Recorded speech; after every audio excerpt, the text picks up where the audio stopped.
On January 7th, 2020, Jamal Francique left his home at approximately 7:40 p.m. Jamal walked 200 meters to his vehicle, which was parked around the corner of his complex. What Jamal did not know was that the Peel Police Drug Squad had Jamal under surveillance and were positioned around his home. They believed Jamal was dealing drugs and breaching his bail conditions.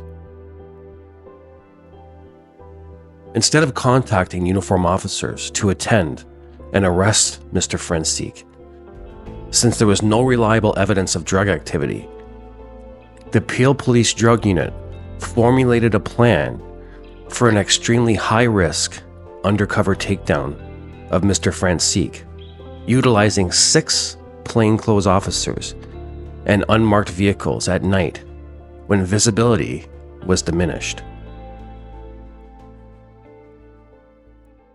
This was Jamal's house, where he lived with his mother, Anne-Marie. At the dead end of the road is where undercover officers were waiting for Jamal to exit his home. In the parking lot, just south of his home, was another undercover officer waiting in a plainclothes, unmarked police vehicle. As Jamal left his residence, he began to walk east towards where his Acura was parked.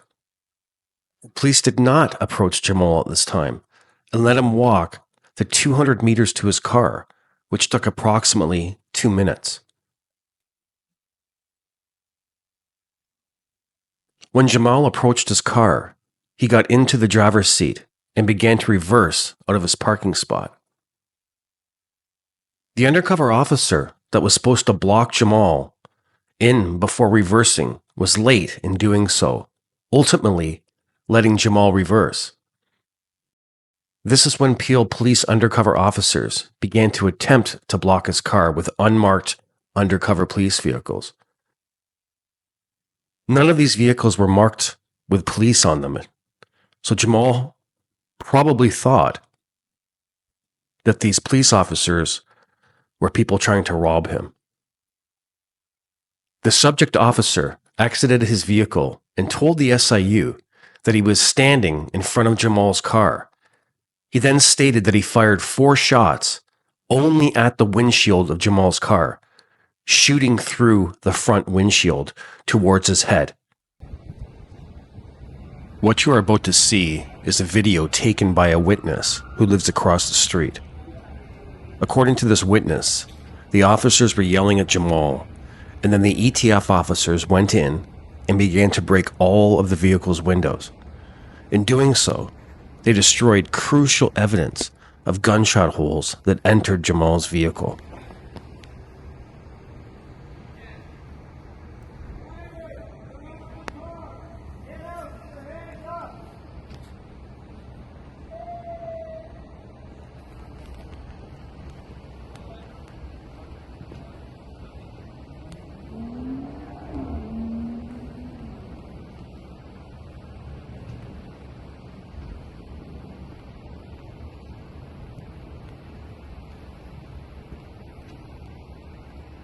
SWAT teams here.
After reversing out of the parking spot he was in, and after being shot, Jamal's Acura struck a garage while an unmarked police vehicle rammed his vehicle from behind. It took the police 25 minutes to tend to Jamal, knowing he had been shot in the head. Mr. Francique was then transported to St. Michael's Hospital, 37.8 kilometers away and 33 minutes away. Instead of being taken to Credit Valley Hospital, which was only 2.3 kilometers and 5 minutes from the scene, Mr. Francique remained unresponsive from the time he was shot. And 2 days later, on January 9th, 2021, Mr. Francique died as a result of being shot.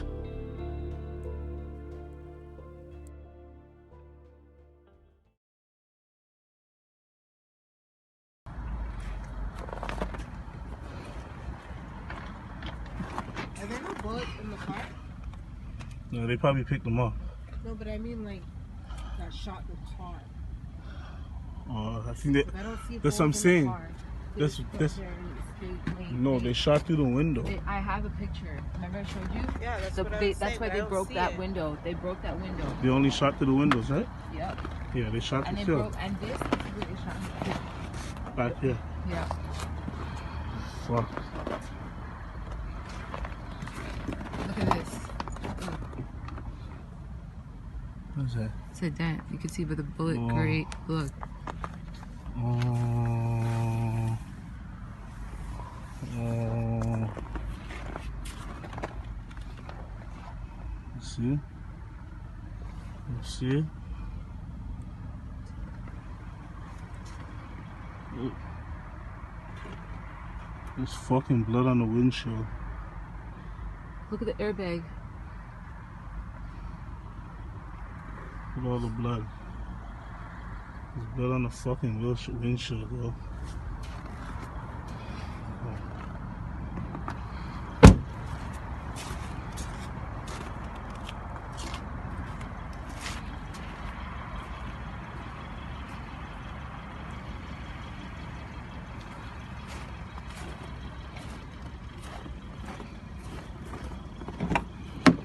I don't see the glasses yet. The Versace went in there. I don't see them. Did you? Oh, I opened that and then I opened that. they're not in there. I don't see them. Are they in the? Oh, it's so fucked up. Yeah, there was only change and bras or something in there. So they literally took my glasses. Okay. Maybe SIU thought it was his. What's that?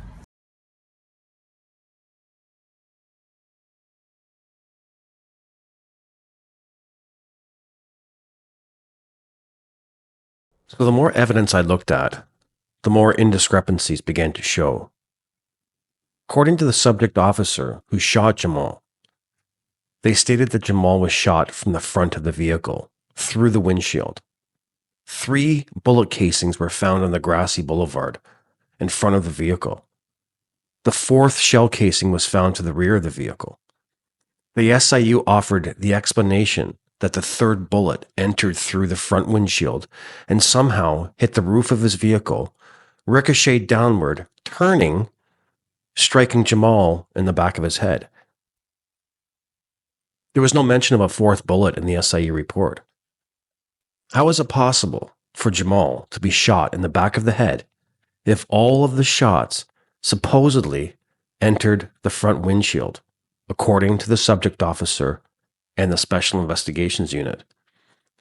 Someone must have fired their service weapon when Jamal was driving away, striking him in the back of his skull. Photos don't lie. The bullets here entered the rear right passenger door and proceeded through the headrest into Jamal's skull. It's a dent. You can see where the bullet Oh. great. Look. Oh. Oh. Now, under Regulation 673/98, the Chief of Police must notify the SIU if the incident falls within their regulation and mandate. This was not done in Jamal's case. An inspector from Peel Police only contacted the SIU over an hour later. It has to be done immediately. The SIU arrived on scene at 11:25 p.m. That's 3 hours and 40 minutes later. Almost 4 hours. And at 1:12 a.m., the SIU met with a police officer on scene who advised they had found a handgun in Jamal's waistband. That officer took that firearm out of Jamal's waistband, which is crucial evidence, and removed it from Jamal's body. The SIU and Peel Police stated in the SIU report that the firearm found on Jamal was found in his waistband. Then they changed their story and said it was found in a satchel located within his car. There was no DNA evidence that Jamal had any DNA or fingerprints on that gun from the satchel. In fact, there were unknown male and female DNA on the handgun that wasn't Jamal's. Over 1 year later, the SIU released the information that they had found a gun that day on Jamal at the time of the shooting. Why the hell would they release that info a year later? The SIU and Peel Police also advised they secured the firearm immediately at the scene, which is standard practice. But if you look closely on the evidence bag, it says it was secured and sealed on January 8th, a day after Jamal was shot.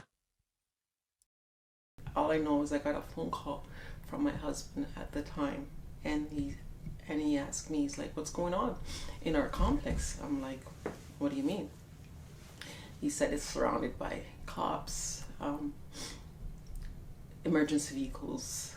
And as soon as I heard that, I just got up from my computer, because, you know, I have black boys.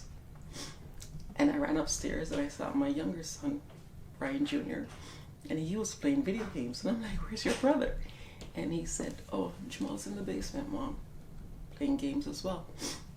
So I ran to the basement and Jamal wasn't there. And I started calling his phone, kept going to the machine, and I felt it. I knew it had something to do with him. So I ran outside and I went around the corner where all the emergency vehicles were, and it was all taped off. And I could see the black car, but it was crashed into the house. And I recognized the car. What kind of vehicle was it? It was an Acura, a black Acura. And I recognized the car because I could see even the tires. And I couldn't go over there, so I asked one of the officers that was close to me, I asked him, can you please identify that car for me, right? And then there were people outside, because I remember a gentleman said to me, oh, a young man got shot. And I'm like, a young man got shot? And he's like, yeah, I think he's dead, right? The officer came back, identified the car, but he told me the person was transported to a hospital, but he didn't know which hospital. And that's all the information I got from them.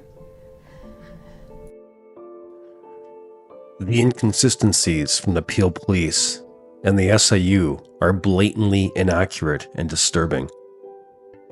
The subject officer who shot and killed Jamal, in my opinion, fired 3 shots at the windshield, then moved out of the way, letting Jamal's car pass him, then firing 1 more round as the car passed, striking Jamal in the back of his head.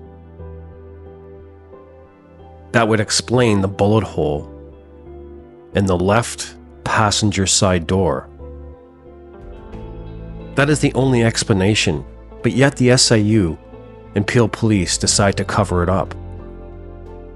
With all of the evidence that points at police misconduct, this investigation must be reopened and investigated by an outside, independent civilian agency in order for the truth to come out.